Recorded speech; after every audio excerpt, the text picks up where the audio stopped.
Good afternoon, everybody, and welcome to the weekly press briefing of the Kosovo Specialist Chambers, where we aim to provide journalists with an update on the latest developments at the court and the opportunity to ask questions.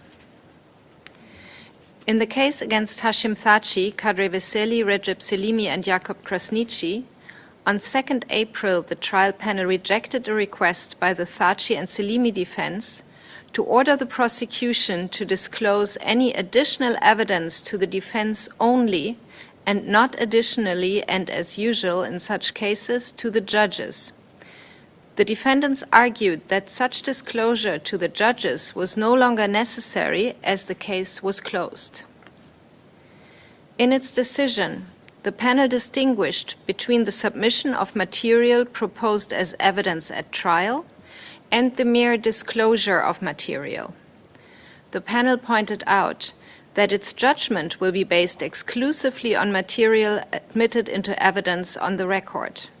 However, considering the continued disclosure obligations by the prosecution, the panel found it legitimate to continue overseeing that such disclosure is done in accordance with the rules, considering that it must be able to assess any issue arising from disclosure, including the current request. In the trial of Hashim Thaçi, Bashkim Smakai, Izni Kilay, Fadil Fazliu, and Hayreddin Kuchi on alleged influencing of witnesses, the single trial judge on 2nd April ordered the continued detention of Hashim Thaçi, finding that the risks that he may obstruct the progress of proceedings or commit further crimes continued to exist. The single trial judge confirmed his previous findings that the risk of obstruction was reduced relative to previous detention reviews, as evidentiary proceedings in one case are closed, and in the other case, the prosecution is unlikely to rely on witnesses or evidence that can be tampered with.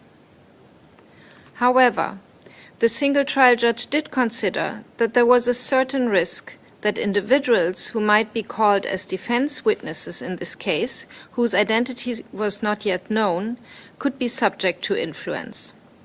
Additionally, he considered the alleged leadership role of Hashim Thaçi in efforts to obstruct the proceedings in his war crimes and crimes against humanity case.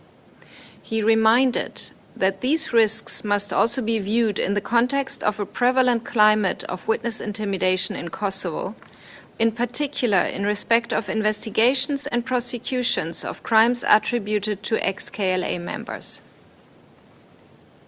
The single trial judge was not convinced that any conditions for release could sufficiently mitigate these risks and found that, based on the above, Mr. Thaçi's continued detention was still reasonable, considering that the case is progressing speedily. Hearings in this case that were initially scheduled between 14th and 17th April have been cancelled. These dates had been tentatively reserved in case needed.